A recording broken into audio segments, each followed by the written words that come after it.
ఇక ఇలా ఉద్యమం మొదలు పెడితే దురదృష్టవశాత్తు భారతదేశంలో విదేశీ ప్రేమికులు చాలా ఎక్కువ మంది ఉన్నారు.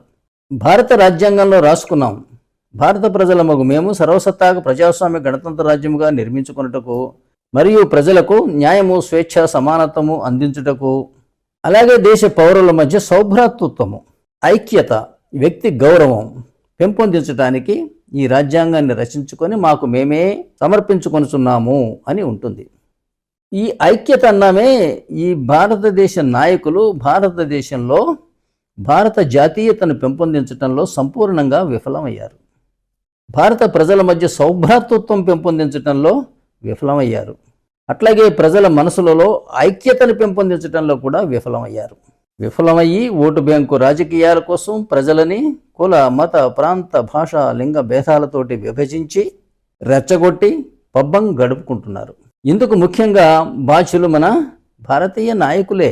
అయితే ఇప్పుడు ఉన్న ప్రభుత్వం, బీజేపీ ప్రభుత్వం మోదీ గారి నాయకత్వంలో కొంత దిద్దుబాటు చర్యలు ప్రారంభించింది. ఈ భారతదేశ సనాతన ధర్మానికి విలువ ఇవ్వాలి. సనాతన ధర్మం అంటే ఏమన్నా మోడీ గారిదా, బీజేపీదా, బ్రాహ్మణులదా, ఎస్సీ ఎస్టీలదా, ముస్లిమ్స్దా? ఎవరిదే కాదు, ఇది ప్రతి ఒక్కరిది.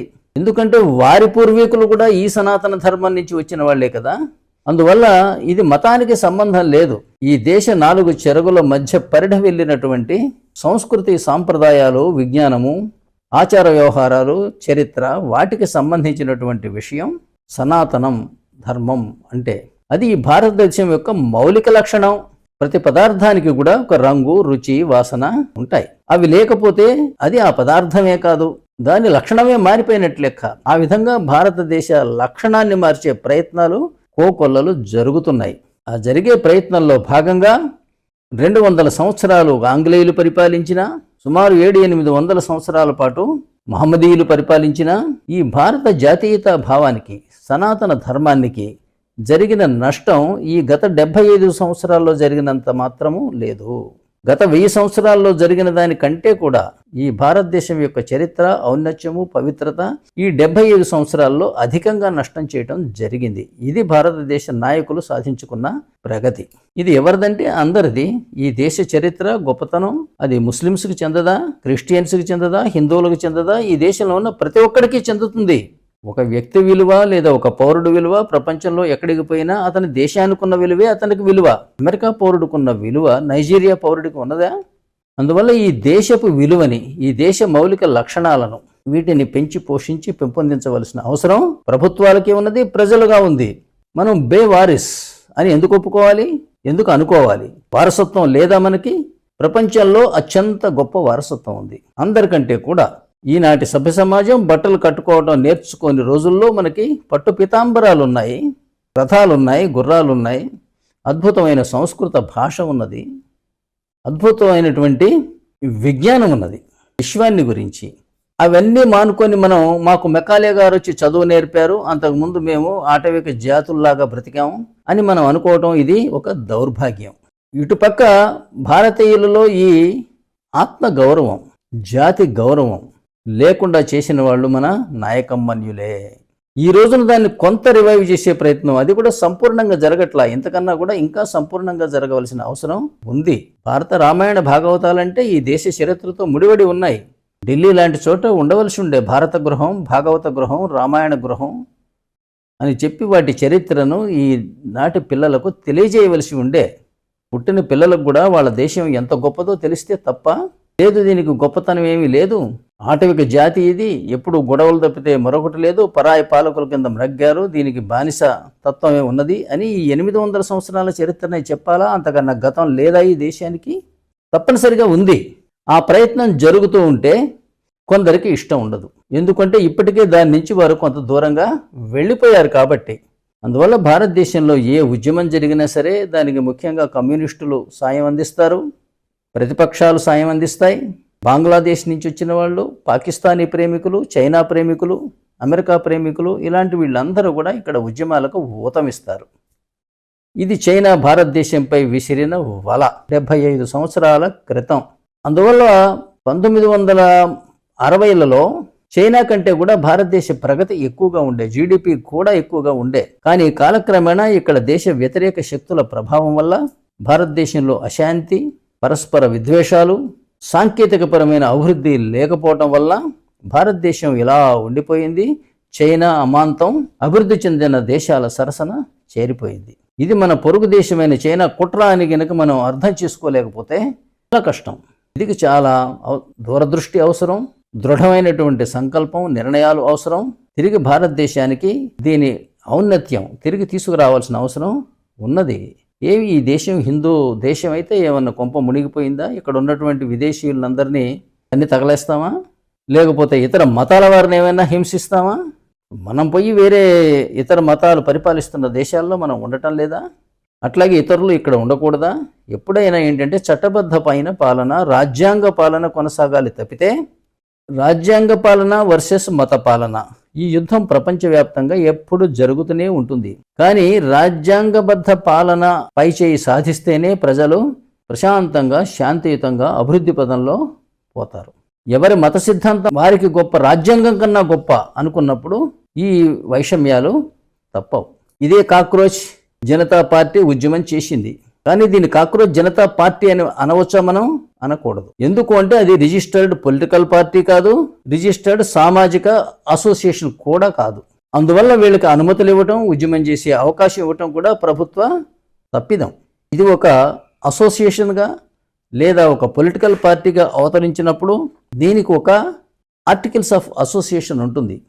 దీనికి కొంతమంది బాధ్యులు ఉంటారు. వాళ్ళు ఆ రిజిస్ట్రేషన్ చట్టానికి సంబంధించి దాని పరిధిలోనే ప్రవర్తించవలసి ఉంటుంది. అలా కాకపోతే వీరికి ఏ రకమైన నియమ నిబంధనలు ఉండవు. ఏదన్నా మాట్లాడచ్చు, ఏదైనా చేయవచ్చు. కానీ దీనికి బాధ్యులు ఎవరు?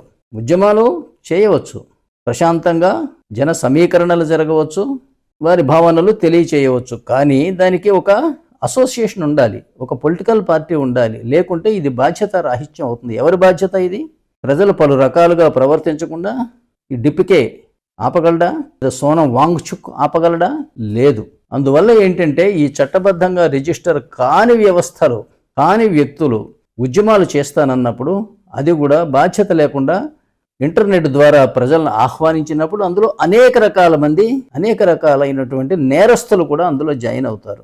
అలా జాయిన్ అయితే వాళ్ళకి ఆయుధాలు అందించడానికి కొంతమంది సిద్ధంగా ఉన్నారు. కొన్ని పొరుగు దేశాలు కొంతమంది వాళ్ళకి స్విగ్గీ, జొమాటోల నుంచి రుచికరమైన ఆహార పదార్థాలు అందించడానికి సిద్ధంగా ఉన్నారు.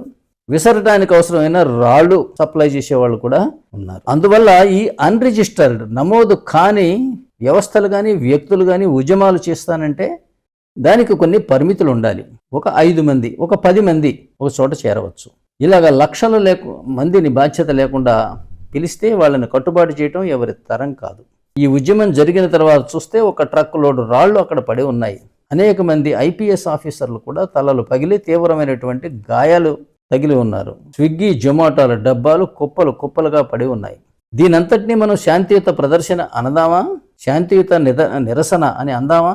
ఎంత మాత్రం కాదు. ఈ ఉద్యమంలో చేసిన స్లోగన్స్, ఒక ఆవిడ అరుస్తోంది, భారత మాతకి ఎంతమంది మొగుళ్ళు అని. ఈజ్ దిస్ అంటే భారత మాత మీద గౌరవం లేని వాళ్ళు, భారతదేశం మీద ప్రేమ లేని వాళ్ళు, భారతదేశంలో అస్థిరత సృష్టించాలనుకునేవాళ్ళు, ఇలా అనేక వర్గాలు నీ ఒకందుకు పోస్తే నేను ఒకందుకు తాగాను అని ఈ ఉద్యమాన్ని ఉపయోగించుకోవడానికి దేశ వ్యతిరేక శక్తులు అనేక మంది అందులో కలిసిపోతున్నారు. దీని పట్ల చాలా అప్రమత్తంగా ఉండవలసిన అవసరం ఉంది. ఇలాంటి ఉద్యమాలు ఎవరు మొదలు పెడితే ముందు వాళ్ళని కండిషనింగ్ చేయాలి. లేకపోతే ఇవాళ మనం నేపాల్, బంగ్లాదేశ్, శ్రీలంకలో ఏం జరిగిందో చూసాం. అటువంటి భారతదేశంలో రిపీట్ చేయాలని మన శత్రు దేశాలు ఎల్లప్పుడూ కూడా ప్రయత్నాలు చేస్తూనే ఉంటారు. ప్రజలు అప్రమత్తంగా లేకపోతే ఇది ప్రమాదం. ప్రజలే కాదు, ప్రభుత్వాలు కూడా. వారు విద్యామంత్రి రాజీనామా చేయాలని డిమాండ్ చేశారు. అలాగే మరొక 36 డిమాండ్లు చేశారు. ప్రభుత్వం ఇన్ని రోజులు ఎందుకు ఆలస్యం చేసిందో తెలుసా? వీళ్ళు అడగగానే విద్యామంత్రిని కనుక బర్తరఫ్ చేస్తే నెక్స్ట్ ఏమంటారంటే చీఫ్ జస్టిస్ ఆఫ్ ఇండియా రాజీనామా చేయాలి, ఇలాంటి మాటలు వాడినందుకు అంటారు. లేదా నరేంద్ర మోడీ లేదా రాష్ట్రపతి రాజీనామా చేయాలని ఉద్యమం చేస్తారు, నిరసన దీక్షలు చేస్తారు. వీళ్ళేనా ఈ దేశాన్ని నడిపించేది? అందువల్ల ఇలాంటి ఉద్యమాల గురించి ప్రభుత్వాలు, ప్రజలు చాలా లోతుగా విచారించవలసిన అవసరం ఉంది. ఇలా కాక్రోచ్ జనతా పార్టీ అని ఒక అతను ఆన్లైన్ మూవ్మెంట్ మొదలు పెట్టకపోతే మరి యువత ఉద్యమించేవారా? గతంలో ఎందుకు ఉద్యమించలా? ఉద్యమించినా ఉద్యమించకపోయినా ఇలాంటి లీకులు మాత్రం తీవ్రమైనటువంటి నేరాలు. దీనికి పాల్పడిన అధికారులను అవినీతి కోసం, డబ్బు కోసం చేసిన వాళ్లకు తప్పనిసరిగా ఉరిశిక్ష వేయాలి. మరొకసారి ఇలాంటి పని చేయాలి అంటే భయపడేటట్లుగా ఉండాలి. ఇది ఎందుకంటే భారతదేశ భవిష్యత్తు మీద, మౌలిక వ్యవస్థల మీద దెబ్బతీసే చర్య ఇది. ఈ దేశంలో గొప్ప సాంకేతిక యువత తయారవ్వాలి. ఈ దేశ పునర్నిర్మాణానికి వాళ్ళు ఉపయోగపడాలి. విదేశాలకు వెళ్ళి భారతదేశ ఖ్యాతిని ఇనుమడింపజేయాలి. ఏది చేసినా వాళ్లే. కనీసం వాళ్లకు పెట్టిన పరీక్షల్లోనైనా నీతి లేకుండా చేస్తే ఈ వ్యవస్థలన్నీ కూడా వృధా. అయితే విద్యాశాఖ మంత్రి రాజీనామా చేయటం కూడా ఒకందుకు మంచిదే. వాళ్ళ అధికారాలను ఉపయోగించి మార్గనిర్దేశనం కింది అధికారులకు కూడా చేయవలసిన అవసరం ఉంది. ముఖ్యమైనటువంటి సంఘటనల్లో వాళ్ళు కూడా పాలు పంచుకొని నియమ నిబంధనలు కానీ ఎలా కొనసాగాలి, ముందుకు సాగాలనే విషయం మంత్రుల స్థాయిలో కూడా వాళ్ళు కంపల్సరిగా ఇందులో ఇన్వాల్వ్ అవ్వాలి. ఇది దేశానికి ఒక పెద్ద గుణపాఠం. గతంలో జరిగిన తప్పిదాలకు ఇలాగే అనేక మంది రైల్వే మంత్రులు, ఇలా కొంతమంది మంత్రులు రాజీనామాలు చేసిన సంఘటనలు ఉన్నాయి. అంత మాత్రాన మళ్ళీ రైల్వే ప్రమాదాలు అంతటితో ఆగిపోయినాయి అని కాదు. కానీ ఇలాంటివి జరిగితే ఆ మంత్రి గారి పదవి పోవడంలో కొంతవరకు న్యాయం కూడా ఉంది. కానీ అంతటితో వదలకుండా దీనికి బాధ్యులైన అధికారులని చట్టం ముందుకు తీసుకురావాల్సిన బాధ్యత ఉంది. నీట్ ప్రశ్నాపత్రాలు లీక్ అవ్వటం అవాంఛనీయం. అట్లాగే ఒక వ్యవస్థీకృతం కానటువంటి వ్యక్తులు తీవ్రమైనటువంటి నిరసనలు చేయడానికి అనుమతి ఇవ్వటం కూడా ఈ ప్రభుత్వాల తప్పిదమే. Thank you for watching this video. I request you to please subscribe to my channel, share my channel and express your opinions on the content. I will be glad to reply to your queries. Thank you.